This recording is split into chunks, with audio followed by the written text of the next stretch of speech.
آنے کا فیصلہ ہمارا اپنا تھا؟ آپ میں سے کسی نے درخواست دیا تھا اللہ میاں کو کہ ہم ہندوستان میں پیدا ہونا چاہتے ہیں؟ اگر کسی نے دیا تھا تو وہ صاحب کشف و کرامت اٹھ کر ذرا اپنے پرنور چہرے کی زیارت کرا دے تاکہ ہم چائنیز مال کو پہچان سکیں.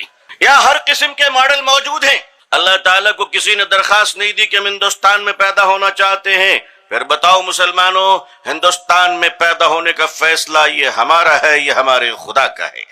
ہندوستان میں پیدا ہو یہ فیصلہ اللہ کا ہے تو قیامت تک ہندوستان میں اسلام بھی زندہ رہے، یہ فیصلہ بھی اللہ کا ہے. اب اس فیصلے میں آپ کتنے معاون ہوں گے؟ دنیا کہتی ہے امریکہ اسلام کے پیچھے پڑا ہے، فرانس اسلام کے پیچھے پڑا ہے، میڈیا اسلام کے پیچھے پڑی ہے، لوگ اسلام کے پیچھے پڑے ہیں. بھائی جب سب پیچھے پڑے ہیں تو اسلام کہاں ہے؟ ارے بتاؤ کہاں ہے؟ ارے بھائی اسلام آگے، تو جو آگے ہوگا دنیا اس کے پیچھے پڑے گی نہیں تو کہاں پڑے گی؟ اگر یہ دنیا پیچھے پڑنا بند ہو جائے تو شیروانی اور بریانی والوں پھر تمہاری صبح ظہر کے بعد ہونی شروع ہو جائے گی. ایسے بھی تم صبح 10 بجے اٹھتے ہو. ہندوستانی مسلمانوں، آپ چاہتے ہیں کہ اللہ کا شریعت زندہ رہے، مسکراتا رہے؟ اگر آپ چاہتے ہیں تو آپ کو کیریکٹر لیس کمیونٹی نہیں بلکہ با کردار قوم بن کر اس ملک کو بتانا پڑے گا. با کردار بننے کے لیے آپ کو 2-3 بڑے فیصلے کرنے پڑیں گے اس ملک میں. آپ امریکہ کو دیکھتے ہیں، آپ جاپان کو دیکھتے ہیں، آپ برٹن کو دیکھتے ہیں، آپ یورپ کو دیکھتے ہیں. ان کی زندگی کا کمال کیا ہے؟ ان کی زندگی کا کمال یہ ہے، یہ تمام تر برائی کے باوجود، تمام تر خرابیوں کے باوجود، تمام تر آوارگیوں کے باوجود یہ جھوٹ کو برداشت نہیں کرتے. وہ قوم جو شراب خانوں میں بھی بیٹھ کر سچ بولتی ہے اس کی ترقی دیکھ لو، اور جو قوم مسجدوں میں بھی بیٹھ کر جھوٹ بولتی ہے اس کا زوال دیکھ لو. ہمارے عروج و زوال کی تاریخ مورخین نے کتابوں میں لکھی ہوگی، کیا ہم اپنی آنکھوں سے نہیں دیکھتے کہ ہمارے عروج و زوال کی تاریخ کیا ہے؟ اس ملک میں اللہ نے ہمیں اس لیے پیدا کیا کہ ہم ہندوستان جیسے عظیم الشان ملک میں حضور صلی اللہ علیہ وسلم کی شریعت، آپ کا دین اور آپ کے لائے ہوئے اقوال کا تعارف اس ملک میں کروا سکے. کل قیامت کے دن ہمارے ہند بھارت کے کروڑوں امن پسند ہندو بھائی، جن کو آپ سناتنی بھی کہتے ہیں، ہمارے ساتھ رہتے ہیں، ہمارے ساتھ کھاتے ہیں، ہمارے ساتھ سفر کرتے ہیں، شادی بیاہ کی دعوتوں میں ہمارے ساتھ رہتے ہیں. قیامت کے دن خدا کے سامنے اگر یہ کہہ دے اے اللہ یہ تیرا وہ ظالم بندہ ہے جو ہمارے ساتھ تو رہتا تھا لیکن سینکڑوں خدا کے بیچ میں اس نے ایک خدا کا تعارف نہیں کرایا، اس دن آپ اللہ کے سامنے مجرم ہو سکتے ہیں. اگر اس جرم عظیم سے بچنا ہے تو میری قوم کے لوگوں آؤ اور اپنے کردار کا وہ عظیم الشان نمونہ پیش کرو. اے ہندوستانی مسلمانوں، بھارت تمہارا انتظار کر رہا ہے کہ جس دیش میں دواؤں میں ملاوٹ کی جا رہی ہو، جس ملک میں پانی میں ملاوٹ کیا جا رہا ہو، جس ملک میں کھانے اور پینے میں ملاوٹ کیے جا رہے ہو، اس ملک کے مسلمانوں تم سے برداشت کیسے ہو رہا ہے؟ تمہیں نیند کیسے آ رہی ہے؟ اگر اڑیسہ کے کالا ہانڈی میں ایک 7 سال کی آدی واسی کی بیٹی بھوک سے تڑپ تڑپ کر مرتی ہے تو مسلمانوں تمہارے دیکھ کی بریانی تمہارے پیٹ میں ہضم کیسے ہوتی ہے؟ قیامت کے دن تمہیں خدا کو جواب دینا پڑے گا. اگر ہاسپٹل سے ایک غریب انسان اپنی بیوی کی لاش کو کاندھے پر لے کر جا رہا ہے کیونکہ اس کے جیب میں پیسے نہیں، وہ ایمبولینس کے کرائے نہیں دے سکتا، تو اس شادی میں پٹاخے پھوڑنے والوں اور رنگ و گلال لگانے والوں اور دن میں 14 بار کپڑے بدلنے والوں، امت مسلمہ تم بتاؤ، اگر تمہارے رہنے کے باوجود اگر فلائی اوور کے نیچے تمہاری جوان بیٹیاں بھیک مانگ رہی ہے، اگر تمہارے رہنے کے باوجود ایک غریب باپ اپنی بیٹی کی شادی کے لیے مسجدوں میں بھیک مانگ رہا ہے، اگر تمہارے رہنے کے باوجود کوئی مریض انسان اپنی دواؤں کے لیے خیرات مانگ رہا ہے، تو تف ہے ایسی مالداری پر، ڈوب مرنا چاہیے ہمیں ایسی کامیابی اور خوشحالی پر. آقا صلی اللہ علیہ وسلم کی امت کے لوگوں، یہ ملک تمہارا انتظار کر رہا ہے. اس ملک کے ہندو بھائی نہ کل دشمن تھے نہ آج دشمن ہے، بلکہ محبت کے پودے زمین پر نہیں انسان کے دلوں میں اگا کرتے ہیں. ایک بار ان پودوں کو اگا کر تو دیکھو. 1858 میں اسی ملک میں ایک شخص آتا ہے جو 1858 میں لکھنؤ میں ایک پریس لگاتا ہے، پنڈت نول کشور جی.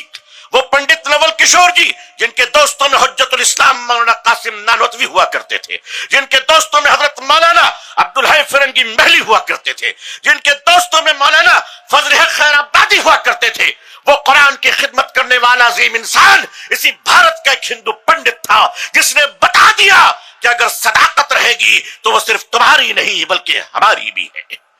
میرے قوم کے بزرگوں، نوجوانوں، یہ رات کے 2 بجے تم چائے پیتے ہو اور کمر ہلا ہلا کر اپنے عروج کی داستان سنتے ہو؟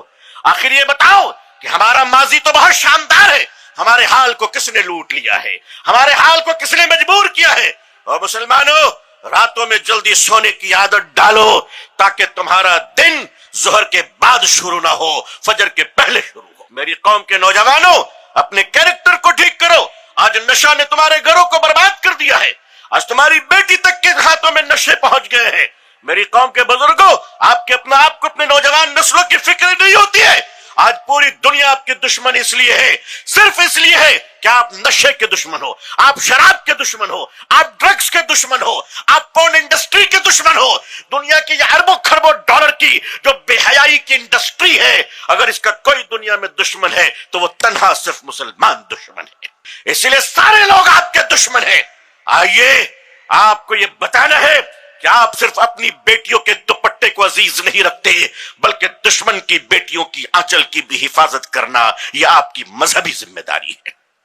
حضور صلی اللہ علیہ وسلم کے سامنے جنگ کے میدان سے ایک لڑکی گرفتار کر کر دشمن کی لائی جاتی ہے۔ حضرت بلال فرماتے ہیں، یا رسول اللہ صلی اللہ علیہ وسلم، یہ دشمن کی بیٹی ہے، کون سی سزا دی جائے؟ میرے آقا نے چادر اتاری اور بلال کو دے کر فرمایا، میری بیٹی کے کاندھے پر رکھ دو۔ حضرت بلال نے فرمایا، یہ لڑکی مسلمان نہیں ہے۔ حضور نے فرمایا، بلال، بیٹی بیٹی ہوتی ہے چاہے کسی کی بھی ہو۔ اے ہندوستانی مسلمانوں، تمہاری آنکھوں کی حیا کا انتظار ہو رہا ہے۔ اے ہندوستانی مسلمانوں، یہ دیش تمہاری زبان کی میٹھی بولی اور سچے وعدے کا انتظار کر رہا ہے۔ یاد رکھنا، بھارت اور بھارتیہ کسی کا دشمن نہیں ہے، مگر کیا کیجیے گا، اندھیرے کی اپنی کوئی طاقت نہیں ہوتی ہے، روشنی کی غیر موجودگی اندھیرے کی قوت ہے۔ چراغ جلاؤ گے تو اندھیرا ختم ہو جائے گا۔ اسی لیے بچپن سے ہم یہ سنتے آئے ہیں کہ بجلی آ گئی تو اندھیرا چلا گیا، کبھی ہم نے یہ نہیں سنا کہ اندھیرا آیا تو روشنی چلی گئی۔ اے اجالوں کے محافظ، آئیے اس ملک میں نفرت کی گفتگو کا جواب نفرت سے نہیں ہے۔ ہمیں ان گفتگو کو نظر انداز کرتے ہوئے اہل سیاست اپنی سیاست چمکا رہے ہیں۔ ہم نے اس ملک میں دیکھا ہے کیسے کیسے لوگ آئے اور چلے گئے اور آگے بھی آئیں گے اور چلے جائیں گے، اس لیے کہ زمین کی حکومت بدلتی ہے، کائنات کا خدا کبھی نہیں بدلتا ہے۔ لوگوں، آپ اپنے کردار کو بدلنے کا فیصلہ کر لو۔ اور مسلمانوں، تمہارے کاروبار میں سندھی اور پنجابی، گجراتی اور لالا کی نقل نہیں کی جائے گی، سود خوروں کی نقل نہیں کی جائے گی۔ اور محمد کے غلاموں، تمہارے کاروبار میں عبد الرحمن بن عوف کی نقل کی جائے گی۔ تم اپنے کاروبار کو مسلمان کیوں نہیں بنا لیتے؟ تم اپنی زندگیوں کو مسلمان کیوں نہیں بنا لیتے؟ بہرحال یہ ملک آپ کا انتظار کر رہا ہے، کہیں ایسا نہ ہو کہ یہ ملک آپ کا انتظار کرتے کرتے وقت ختم ہو جائے اور مسلمان مجرم قرار پائے۔ آج کا یہ جلسہ صرف ملک کو نہیں، ہمیں اور آپ کو بھی پیغام دے رہا ہے کہ اپنی ذمہ داریوں کو نبھا لو اس سے پہلے کہ شام ہو جائے۔ اللہ پوری دنیا میں ہم سب کے ایمان، جان، مال، عزت و آبرو کی حفاظت فرمائے۔